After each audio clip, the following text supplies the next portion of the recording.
teapot, I want to show how color mapping can be used in lieu of adjusting the intensity multiplier of light.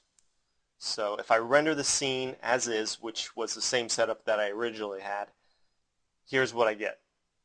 The same thing that I had before. So you can see a small amount of noise on the ground object, but this can be easily fixed with some higher quality settings. Watch what happens if I decrease the light multiplier tenfold from 200 to 20 and offset that reduction in light with a tenfold increase in color mapping strength from 1 to 10. When I render, I get almost the exact same amount of apparent illumination, but the side effect is a tremendous amount of added noise.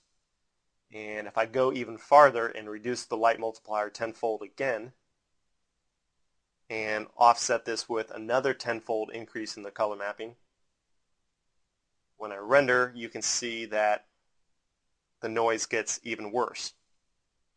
And as a side note, I set up this scene so that I only needed to adjust the dark multiplier. The bright multiplier won't affect the scene because there's nothing bright enough for the bright multiplier to affect. So this is definitely an example of why not to use really high or even really low values for color mapping. Values over 4 or 5 is what I consider high. I don't mean to say you can't use such values. I'm just saying that you should be careful when you use such high values because you're almost certainly going to have to use higher quality settings to achieve the same low level of noise that you would have with higher intensity values for your lights. And there's only 3 things that I can do to improve the noise that I see here. I could increase the light's shadow subdivision setting, I could decrease the QMC noise threshold value, or I could improve the image sampling, all of which would definitely increase render times. I don't have GI in the scene, so GI is not something that is causing the noise here, but my point is not to go above values of 3 on bright or dark multipliers within color mapping if you can easily avoid doing so. So getting back to my interior scene, again, I could increase the light multiplier values, but all I really need to do is tweak the color mapping because it's definitely close enough here. I always start my scenes with Reinhardt and a burn value of 0.5 because it's a nice mixture of linear and exponential. But if I stick with Reinhardt here, the only choice I have to improve the brightness in the scene is to increase the burn value, which will mean that my image applies more of a linear color mapping.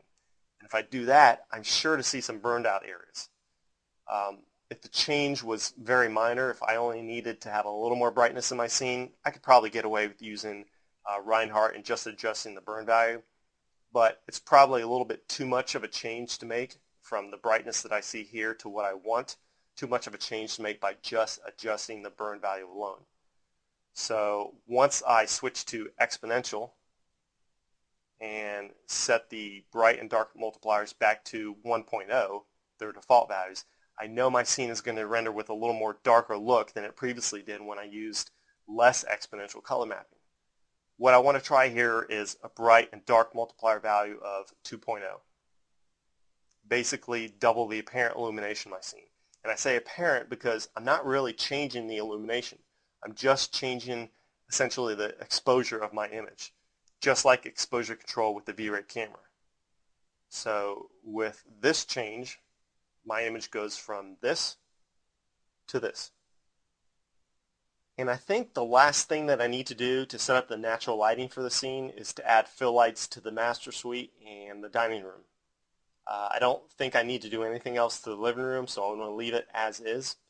And I want to switch to an exterior view now to take a look at what I'm working with for these other 2 rooms. I'm going to start with the bedroom first, and I see that there's only 3 openings total. I want to start with the opening where most sunlight comes in, most skylight comes in, which is the sliding door here, since it directly faces the sun.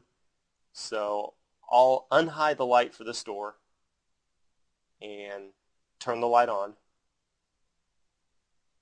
And since the sliding door directly faces the sun, I would want to assign an intensity multiplier of at least 10.0, but because of the added effect of the light bouncing off the patio in front of the doors, I chose to bump this value up to 12.5. I have 2 windows in this room that I have to also place lights for, so I'll unhide these lights and turn them on. And now for these other two window openings in the room, they face 90 degrees away from the sun, and since they don't have the added effect of the bright concrete material bouncing light up into the openings, these two lights were given a value of 5.0. With these three lights added to the bedroom, the room goes from looking like this, which is fairly dark, to looking like this. And I think this looks good. It's a good amount of illumination for this room, but I really dislike the lack of light that's getting into the master bath. Master bath wasn't part of the scope of the project, but if it's still something that I would see from any view like this, then I would still want to consider doing something with it. And one reason why the door was open is to hide the fact that there is nothing in the master bathroom right now. But I don't like the fact that it's so dark in there, so I'll want to deal with that in just a little bit. But that's artificial lighting, and I don't want to touch the scene from an artificial standpoint. I want to get all the natural lighting correct, so I'll leave this room here as is. I'll come back to it one more time when I start adding the artificial lighting, but for right now this looks good, and I want to move on to the dining room. Now earlier I had mentioned that the sunlight and the skylight coming into the bedroom and the dining room would have a negligible effect on the illumination in the living room, because all of the light in these rooms have to pass through a small door opening, and by the time the light from these rooms reaches the living room, it's pretty weak and it's overpowered by the lighting that I've already set up in the living room. And before we get to the dining room, I just want to see this. So here's the last image of the living room that I showed without the effect of the fill lights added to the master suite. And here's the same view with the lights added to the master suite. And there's really no noticeable change to the illumination in the living room when I add these lights to the master suite. So that just goes to show you how little these scenes, these individual rooms can have on other rooms. So you really need to set up each room individually as if it's its own little scene. So at this point I want to switch back to an exterior view of this project and see what I have to work with for the dining room. And I can see that I have only two windows to deal with. There's only two windows that are casting skylight into the dining room, and they're the same size and shape, so I'm going to use two instance lights here. And again, I've already created and positioned these lights, so I'll simply unhide them and turn them on. And since they directly face the sun, and since they also have the additional light bouncing off of the patio, these lights have also been given a value of 12.5 like we saw for the master suite. And this was an easy room to illuminate, and when rendered, the room looks like this. And this is a suitable amount of natural illumination, but there is a problem. There's too much light bouncing onto the ceiling because the top of the lights are too close to the ceiling. So close that it develops a burned out area, and this is not realistic. Even though in real life there would be a little sunlight bouncing off the outside pool deck or from the windowsill, it just couldn't possibly be this much. So I have a few choices to fix this. I don't want to reduce the light multiplier, nor do I want to adjust color mapping, because the entire scene, including this room, has good illumination. So the first thing that I might be inclined to try is to place the light outside so that the light can't hit the ceiling just above the window so strongly. So I want to do this. I want to move the light just outside, and I want to make sure it's fairly close, not too far outside. And once this light is in position, I want to render the scene again without changing anything else. And when I do, the rendering changes from this to this. So I've definitely reduced the burned out effect, but now I've got two other problems. I've got too little illumination, which isn't much of a problem. I could just simply increase the light multiplier. The light was simply reduced because it came through the window, and there's some light that's not going to reach the inside because of the tinting of the window. But the more problematic thing is I have increased noise, just like I saw when I moved the light from the living room outside.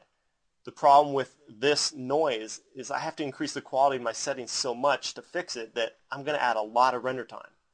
And if you experiment with this particular problem in this particular room, you'll see that you need to improve the numerous settings, not just one, numerous settings to achieve the same level of quality that you already have in other rooms without having to adjust any of these values. So you have to improve the lights shadow subdivision, but since that value is held in check by the QMC noise sampler, you got to increase the quality of the QMC noise threshold value.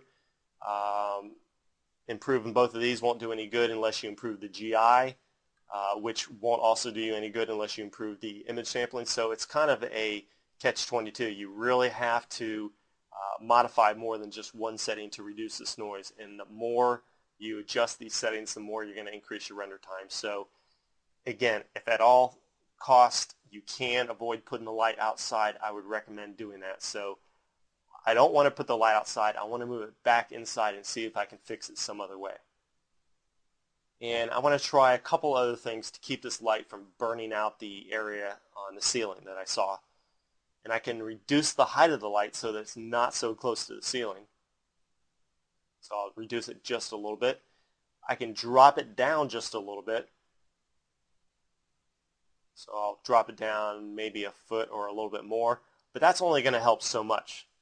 The other thing that I should do in this situation is enable the ignore light normals option on the light, which makes the rays from the light more parallel as they come off the plane. And with all these changes, I shouldn't have a burned out area on the ceiling. Now, since I reduced the area of the light by about 25%, which reduces the total illumination, and since I also reduced the illumination by another 25%, approximately 25%, by disabling the ignore light normals option, which cuts off a lot of light coming around the edges of the light. Since I cut this light down by about 25% for two different reasons, for a total of 50%, I should increase the light multiplier by about 50% to offset that, because the illumination that I had before was the proper amount. So I'll change this light multiplier value from 12.5 to 18, which is about 50% increase, and I'll see what that gives me. So the rendering changes from this to this. And this looks good, and I'm happy with this, so I'll leave this room as is. Okay, well, just like I showed with the bedroom, I want to show the effect that these lights have to the illumination in the living room. This is the image that I showed just a few moments ago, which includes the fill lights in the bedroom. And watch the area in the back by the door leading from the kitchen to the dining room. When I switch to the rendering with the dining room illuminated, notice that there's a definite change, and certainly an improvement to the look of the image, because it wouldn't look right to see this area so dark. But again, there's no noticeable change to the illumination in the living room. And so now I'm happy with this. To me, this is close enough to simulate what you would really see if you were standing in this room for real, with only the outside sunlight illuminating the interiors. Now that I have the natural lighting correct, I can work on the artificial lighting. I have a lot of different choices because this scene is going to be completely furnished, and I'll have numerous different lamps and light fixtures that I can place lights in.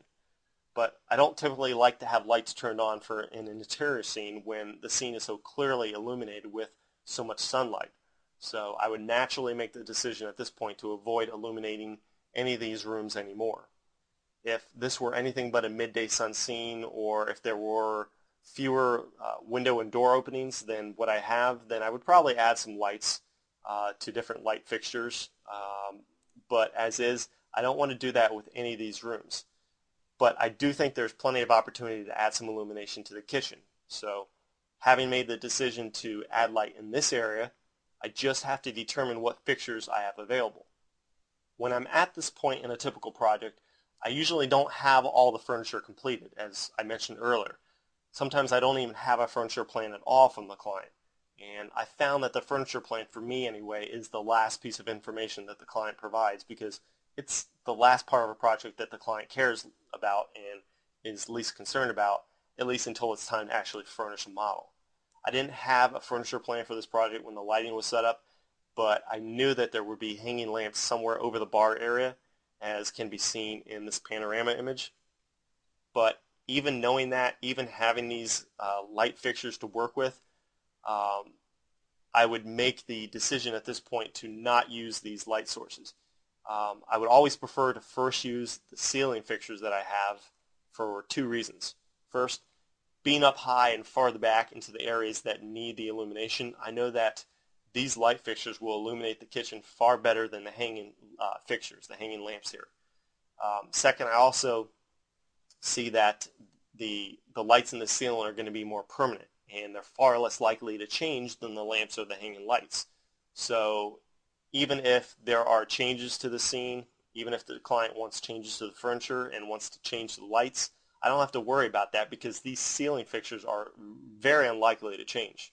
Any changes to the client's choice of lamps or hanging fixtures can affect the illumination provided if I light the scene or light the kitchen using lights where these fixtures go. So with all that considered, I've just decided that I'm only going to light this kitchen scene, this kitchen area, using artificial light placed in the ceiling lights here. I want to start with the most simple way of adding illumination from these fixtures, and that would be to turn the light fixtures themselves into the VRay light material. So I'll go to the material editor, and I already have the material for the light loaded into the material editor. It's a multi-sub-object material with 2 sub-materials, one for the metal frame and one for the cover.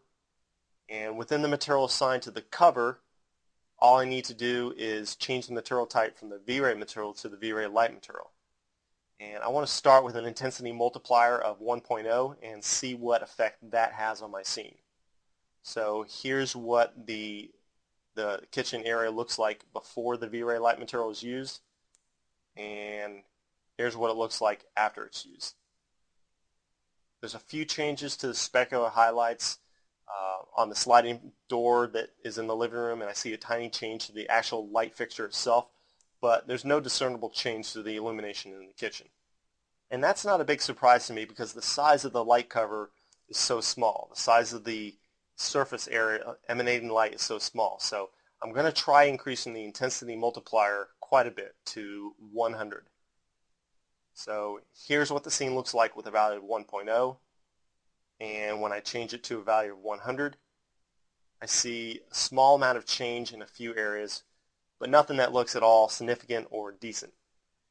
Maybe the light's just way too weak, so I'll try one more change to a drastic value of 5,000 and see what that does. So here's what the scene looks like with a value of 100, and here's what it looks like with a value of 5,000. Clearly there's a dramatic effect on numerous different surfaces in the scene, but it's not the desired effect I was hoping for. The light looks very erratic.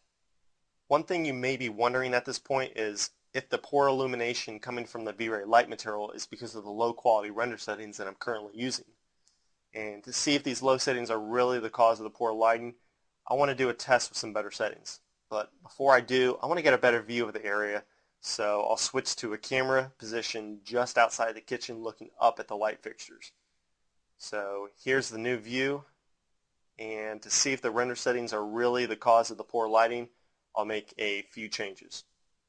I'll use the hold command first so that if after doing this test I want to fetch the scene the way it looks like right now, I can just return it to the settings that I have right now. So I'll use the hold command. And as far as the settings that I want to change right now, I'll change the irradiance map to a high preset, which I really don't like to do. And I'll change the hemispheric subdivisions to 50, which I like to do even less. I'll change the interpolation samples to 50. I'll change the light cast subdivision value to 1,000 actually. I'll use a very low noise threshold of 0.001. And I'll increase the image sampler settings to use a min and max value of 0 and 3, which would give me the same number of samples that the adaptive QMC sampler would give me when set to a min and max value of 1 and 8. So those are decent values. So these are all extremely high quality render settings, and even with all these changes, I can see that the change from before to after is really just not sufficient. It's definitely an improvement, and notice how nice the ceiling looks now. It's very smooth and very clean, unlike before. But this rendering is far from what I would consider acceptable. Too many spots, too much uneven lighting. So I'm going to have to abandon this method of lighting the kitchen. Notice also how ridiculously long my render time was. Even if I could get acceptable results using these settings, I would never want to endure the long render times that these settings would bring. The bottom line is you should never attempt to use the VRay light material for such a small surface area. For a much larger surface area, like the underside of the cabinets in this image, using the VRay light material would be a perfectly suitable choice because the multiplier wouldn't have to be increased so much and the light would spread out much better. The light material is also a good choice to make an object appear like it's casting light when it's really not, as in the case of the hanging lights here. And for this reason, I would still want to use the VRay light material in the scene. I just don't want it to have any effect on the illumination in the scene. So instead of removing it altogether, I'll simply reduce its value to 1.0. So it'll look like it's glowing, or at least on, but as I saw before, with this low intensity value, it won't have a noticeable effect on my scene. Now I just need to determine what type of light to use to simulate the light coming from these fixtures. I could use standard lights, but to prevent the light from affecting too much my scene, I would need to enable attenuation, like I would have in real life. I don't want the illumination in the living room to be affected at all by, or at least much, by adding lights to the kitchen, because I really like the illumination that I have set up right now in the living room. So instead of using standard lights and having to deal with attenuation, I'm just going to use photometric lights, which already have attenuation built in. There's a lot of different choices for photometric lights that I can use, but I want to start with a point light which casts light in all directions. I have a lot of different light bulbs when I use photometric lights, a lot of different light bulbs to choose from, but I don't want to use anything crazy or wild, so I'll just start with a soft white light type. I know that if I place the point light too close to any surface, I'll see a hot spot develop, and this wouldn't look good on my ceilings, so there shouldn't be any hot spot of any kind, and I want to prevent this. The light bulb in these fixtures really don't have a direct line of sight to any part of my ceiling, so I can't allow any amount of hot spot to develop because it would look unrealistic. So I need to place the light several feet below the fixtures and hope that I don't see a hot spot. And to help prevent the hot spot, I'll turn down the strength of the light by reducing the multiplier to 25% of its normal strength. And this should still provide enough illumination since I have 5 of these lights fairly close together in this kitchen. Whenever I use standard or photometric lights, I should always use VRay shadows. So I need to switch to VRay shadows now. And when I render with this light type, I see a nice amount of illumination on the wall and the painting, but unfortunately I see a hot spot on the ceiling and I just can't allow that. I already have the light a few feet below the fixture, and if I drop it any lower, I'll probably see a hot spot too low on the wall and maybe even on the countertops. So I don't think this light type will work, but just to see what the illumination will look like with all 5 ceiling lights in place, I want to instance this light to the other 4 locations, and I even want to instance this light to the fixture just outside the kitchen. There's a fixture in the dining room, and I want to use that light in the dining room to just see what effect it has in that room. So while I do this, I'll pause the video so you don't have to wait and see me place all these lights. And so now with all these lights in place, I can change one of the lights, and of course all the lights will update. I want to change to a better view of all 5 fixtures, so I'll switch to this second kitchen view. And when I render, I see a nice amount of lighting, but as I suspected, each light has an unwanted hotspot, and I just can't allow that. Well, I have the option to change to a different type of light. I also have the option to change the light to a different type of distribution. Photometric lights have the unique setting that allows you to change how the light is distributed, and that is the distribution type. When set to isotropic, like it currently is, light is cast in all directions. I know I don't want this option, just as I saw, but I want to instead try to use one of the other 2 options, spotlight and web. If I change these lights from point to spotlight and return the multiplier value from 25% to the default 100%, this is the result I see, which really is barely any change from what I would see if I turned off these lights completely.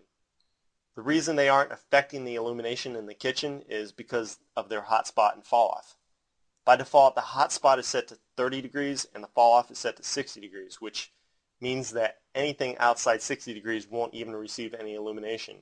And when the hotspot is set to only 30, even objects within the 60-degree cone won't necessarily receive much illumination. So to illuminate the kitchen more, I need to increase both the hotspot and the fall off angles. Increasing the fall off alone won't be sufficient. In fact, if I make the fall off a whopping 170 degrees and render again, I go from this to this. I see no change at all to the illumination. And I don't want to just increase the intensity multiplier because by the time I get the light to significantly illuminate the surfaces on the outer edge of the fall off cone, I'll probably have a really intense hot spot somewhere within the 30-degree hotspot cone. So after making the fall off 170 degrees, I need to increase the hotspot value, and I'll try a value of 120 to start with.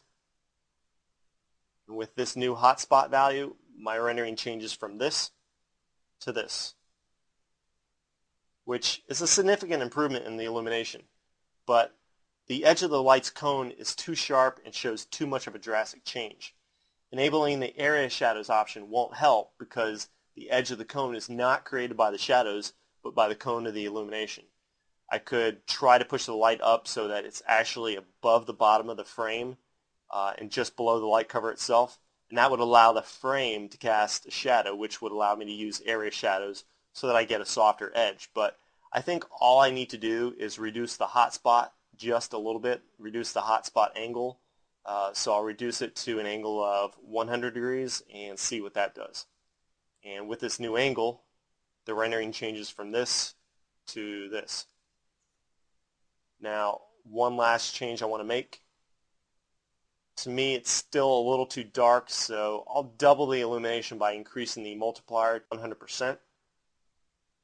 And when I do, the render changes from this to this. And this looks quite nice for the spotlight distribution, so I think I'll leave it just like this. By the way, as I said, I could have pushed the light up above the bottom edge of the light frame just below the cover, but I could just as easily push the light up above the cover so that it's actually inside the light fixture, acting like a light bulb. I could do this by making the light cover not cast shadows, but if I did this, I would have to be careful that I didn't push the light up so much that it doesn't reach high enough on the wall. The reason I put the light as low as it is right now is so that it can actually reach up high on the wall. I want these lights to affect the walls almost all the way up to the ceiling. I don't want it to go all the way to the ceiling. That wouldn't be realistic. But there's really no benefit of putting the light up any farther than it is. It works fine just as it is right now. Now, this image looks pretty good, but I think I can actually improve it quite a bit by trying another distribution method I mentioned a moment ago called web. This method, the web method, looks for an IES file to dictate how it's distributed. And the biggest benefit of this method is you can really achieve some amazing distribution patterns that simply wouldn't be possible any other way, or at least easily any other way.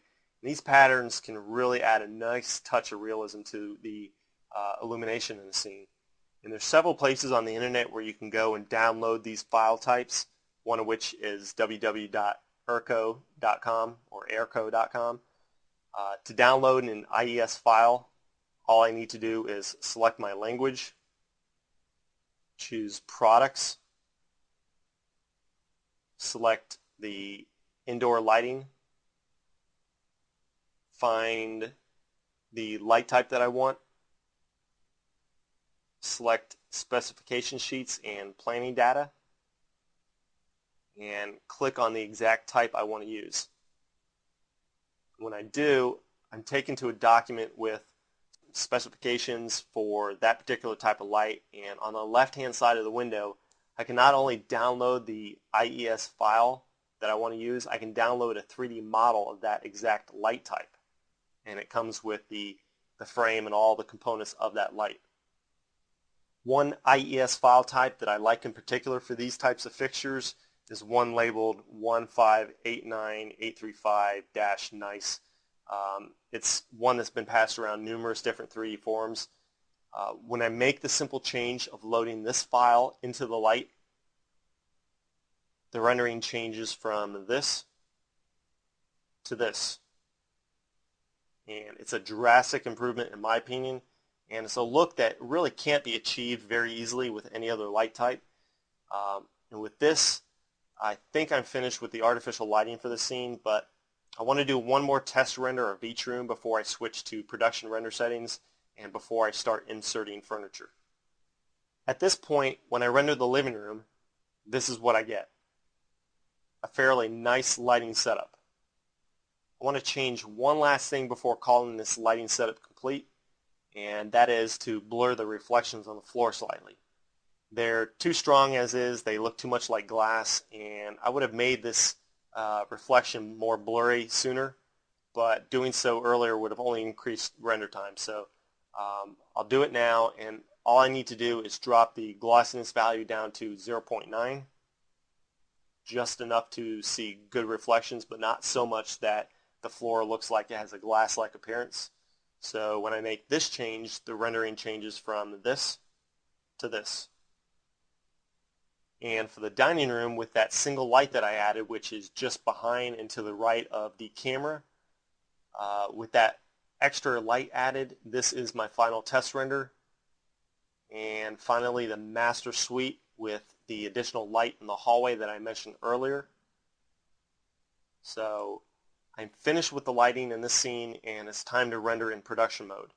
I want to find my production render settings before I merge the furniture, because I don't want to render with all these extra polygons in my scene. It's just going to make doing test renders take forever.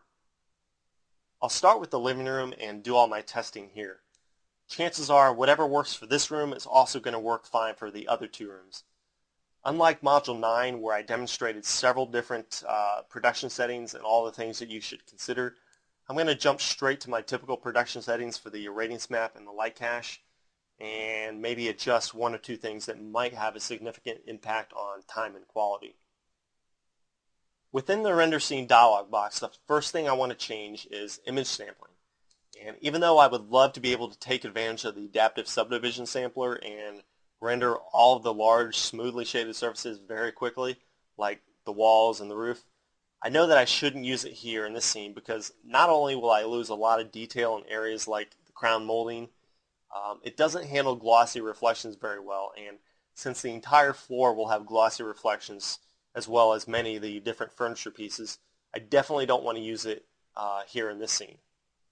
So I'll switch to the adaptive QMC,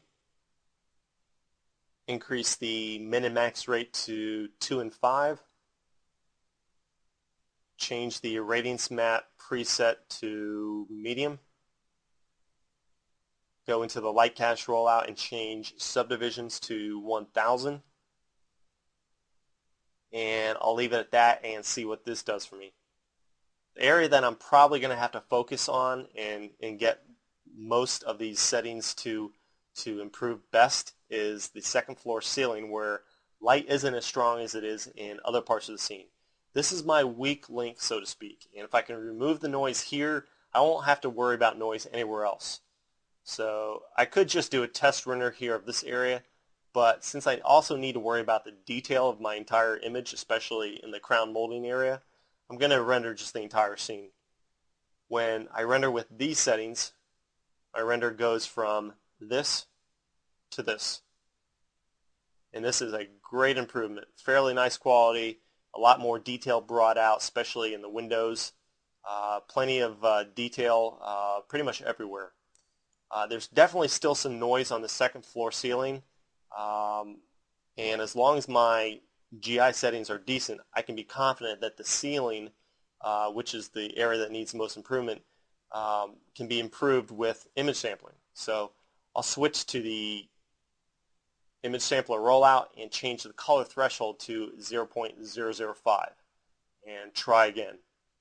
And keep an eye on this area here. It's going to be a very subtle change, but keep an eye on the area of the ceiling here where there is some noise. And when I render with 0.005 for the color threshold, the rendering changes from this to this.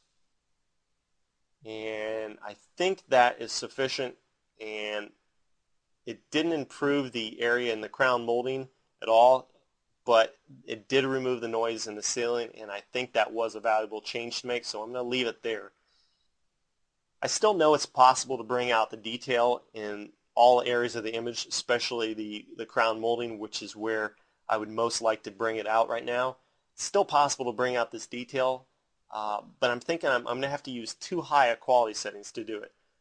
I'm sure that if I increase the image sampler settings, if I increase the min and max value, if I increase the radiance map resolution, maybe added some detail enhancement, which I would only do as a last resort, maybe if I increase the light cast subdivision value, I could get all this detail to show up in the molding, but instead of enduring some really long render times, maybe 2 or 3 times the amount that I have right now, I'm just not willing to pay that price, and I want to leave it as is.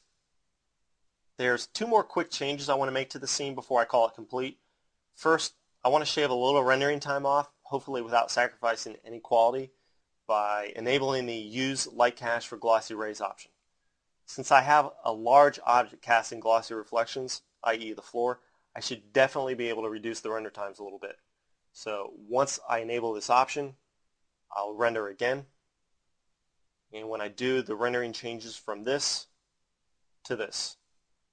And I see really no change at all in the quality, so I want to leave this option on. I do notice that I saved about 9 minutes, or about 25% of the total rendering time, and that's definitely a nice help. That's pretty significant, and I'm definitely going to use that option. And the last thing I want to do is render the scene with a video filter. Since the final product of this project is going to be an animation, I want to see what this looks like with a video filter, which I'm almost always forced to use. Without softening up an animation using a filter like this, I run the risk of flickering and getting other artifacts.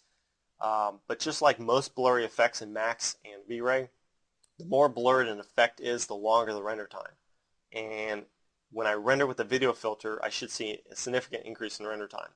So here's what it looks like with no video filter, and the rendering time is 28 minutes. And here we have with the video filter, and this filter increased the rendering time about 4 minutes. Not too bad. 4 minutes I can live with, but for good measure I would probably do a small test render of an area to see if I can get away without using the video filter. If I can, which is usually pretty rare, but if I can, then I'll use either the area filter, VRay length sauce, or no filter at all. So that completes Module 10 and this entire VRay training series. I hope these videos are a help to your work. I want to thank you for watching, and I wish you good luck.